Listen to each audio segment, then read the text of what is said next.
The Eye of the Crow, a novel of suspense. Part 1. With the benefit of hindsight, I am forced to admit that the howling heart of a winter storm might not have been the most well-considered moment to run away from home. Of course, adolescents have never been renowned for their unerring wisdom, and I was no exception.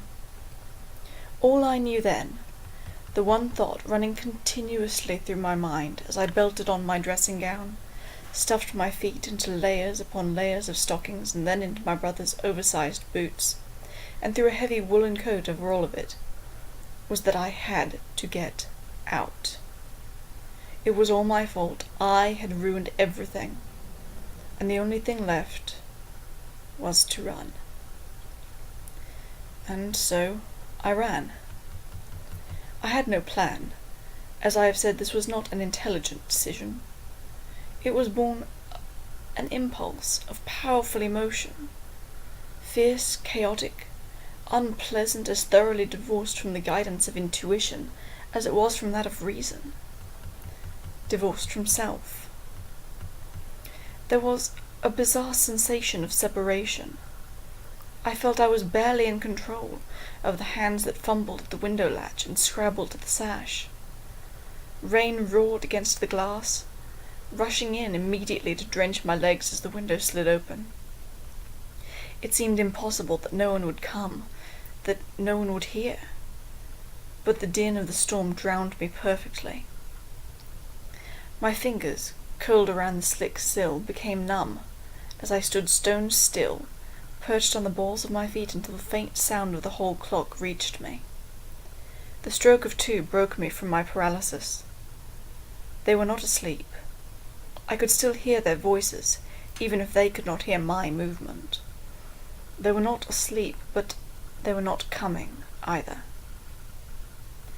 I swung one leg outside and ducked through, arms splayed out to brace myself against the walls. From the hall there came a voice, male, one of my brothers, though over the noise of the storm I could not have said which. "Morrigan!" I did not reply, only leaned back inside and seized a book from the table to heave it at the door with all my strength. It struck the wall with a thud and fell to the floor in a heap of soggy pages. An unforgivable abuse of the written word, I realized with a pang. But the voice did not call again, and when I was sure that no siblings were about to intrude, I effected my escape. At home, escape through a window should have been an easy matter. The ancient ivied walls of Mycroft house afforded countless hand and footholds, even in the cold and wet. I could have made my way from the first floor to the ground in under a minute, and the stables would have been shelter enough until the storm abated. This place, though, had never been and would never be home. I had never hated it until that night, but I had always felt like a guest there, even in the room that they called mine. This place was wet brick, without ivy, without anything to break the fall I recklessly chose to take. It was only luck, or perhaps a miracle, that kept both my legs intact. I leaned out the window as far as I could and stared down at the little court below, obscured by a haze of water and darkness. A flicker of doubt made me pause, but then voices rose in anger from somewhere behind me, cementing my blind resolve. I turned myself around and slid out of the safety of my candle-lit room, fingers gripping the sill, boots braced against the outer wall. Leather skidded against brick, and I lost a couple of inches, body slamming against the wall. The breath whooshed out of me, and for a moment I could only cling. It would not be a terribly long drop if I were to let go. I had fallen as far before at home, but at home such a fall ended in the cuts and scratches offered by the evergreen shrubbery that encircled the house beneath the lowermost windows. The cobblestones here promised much worse.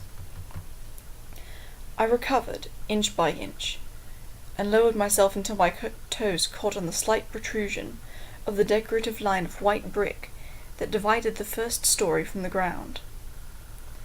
I lowered myself a little further still. There was no convenient ivy, but if I could get my boots to the top of the next window, and my hands to the decorative white brick, then my boots to the window sill below, and my hands to the top of the window frame, I could jump the rest of the way safely. One toe found purchase, so I worked my numb fingers free of the window sill and dropped them down to seek the next handhold. One hand, one foot, slow and steady. "Morrigan!" Again the male voice from inside, barely heard over the thundering rain. I slid a little more, and again was left clinging to the outer wall, my heart pounding in my ears. Again I slowly recovered, inch by inch, regaining my hold and my safety. I felt like snapping at the owner of the voice, but what good would that have done? "Don't distract me while I'm trying to run away." He would not have heard me anyway. The other foot followed the first, and now I was stretched awkwardly at my full height, pressed hard up to the masonry, spanning the space between my window and the next. One arm extended straight above my head, the other drawn in tight against my side and grasping at the decorative brickwork. Addled though I was by strong emotion, I saw at once the danger of this position. While the majority of my weight rested on my toes, only the hand gripping the windowsill above prevented my toes from becoming a pivot. For the moment, in this in-between stage, the other hand served no purpose at all. 4 fingertips only prevented me from tipping backward and tumbling head first to the street. God, I thought, for the first but certainly not the last time that night, this is idiotic. I could hardly turn back, though. Going down was a challenge, but going up would have been impossible, or would have been unthinkable. The tone of the voices from within told me clearly that I was no longer wanted in that place, and even if they could eventually find it in themselves to forgive me, nothing would ever be the same. The life I had known was over, no matter which way I decided to go.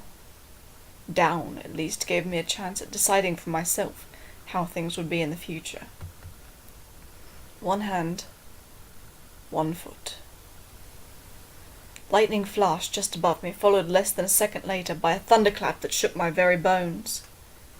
I cried out in startlement, and I fell. I felt my fingers clench, and I lost whatever grip I had managed to secure. I began to slip, but I was not so numb in body or in mind that I could not anticipate the consequences of such a fall. At first I panicked, and scrabbled uselessly at the bricks with both hands, clawing at the rough surface, as though I could catch hold of the tiny irregularities and hold myself fast. That was no good, though, and I knew it. In a moment I would overbalance, pushed further and further by my own efforts at holding on. It was much too cold, much too wet, and much too late for me to catch myself. My best, my only hope, was to make my inevitable fall a good one. I arched my body forward, pushing away from the wall with both hands and feet, so that I would fall straight, land on my back with room to roll, disperse the force of the impact so that it would not shatter me. As if time had slowed, the brick and mortar floated away from my fingertips, and though I thought I knew what I was doing, I was frozen by a moment of consuming panic.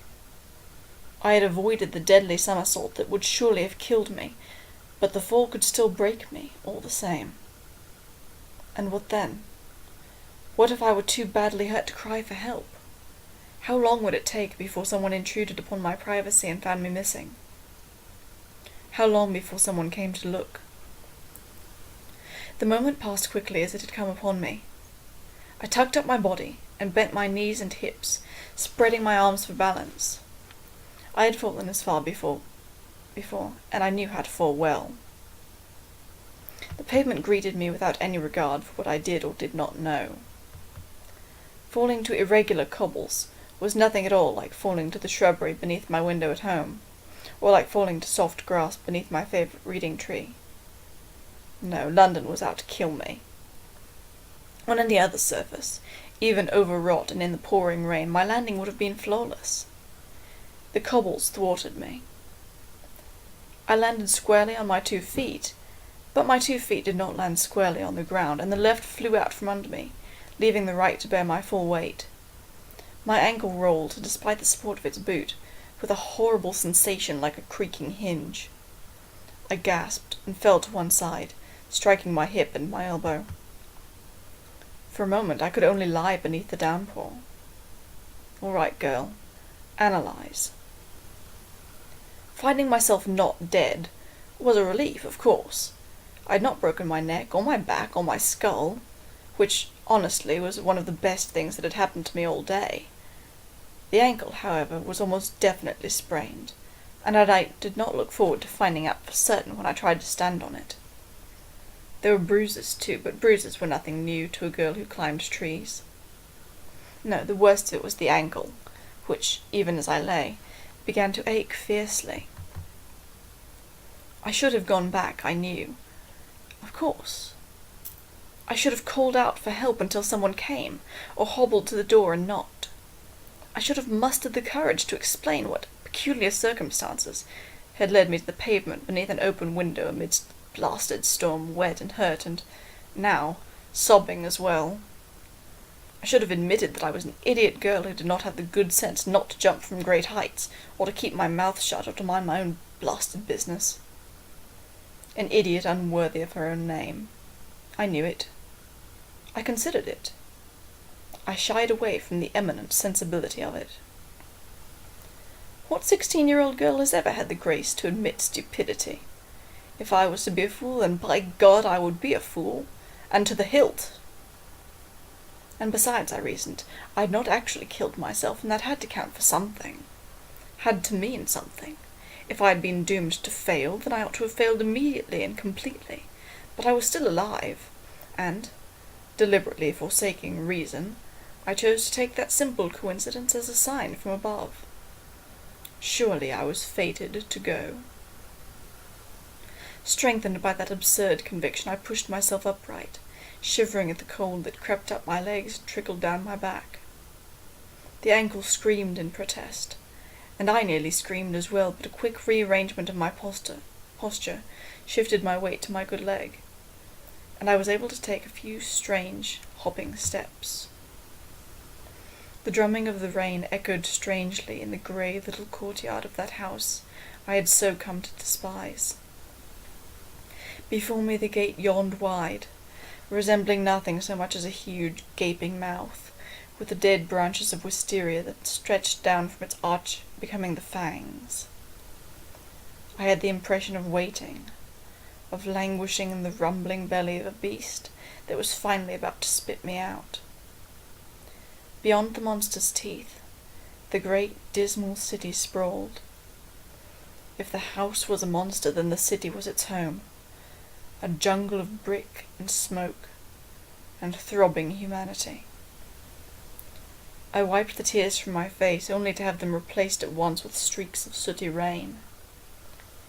Trembling now, as much with terror as with cold, I stepped out into the wilderness.